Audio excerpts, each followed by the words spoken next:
एका गावामध्ये पती आणि पत्नी आपल्या गाढवाला गावाच्या जत्रेत विकण्यासाठी घेऊन जात होते।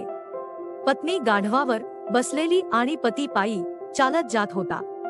एवढ्यात रस्त्यावरील एक जण म्हणाला, पहा, पत्नी गाढवावर बसली आहे आणि पती पायी चालत आहे।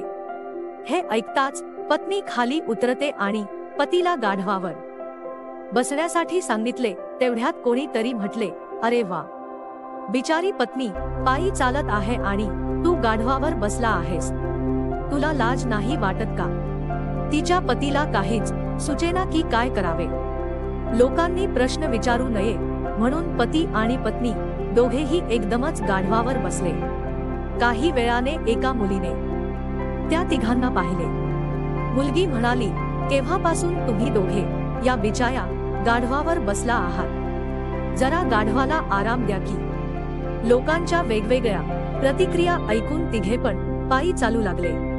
ते पायी चालत आहे हे एका माणसाने पाहिले आणि तो म्हणू लागला की गाढव असून पण पायी चालत आहे। तात्पर्य, आपण आपल्या योग्य मार्गावर असलो तर आपण लोकांच्या विचित्र प्रतिक्रियांकडे लक्ष देता कामा नये।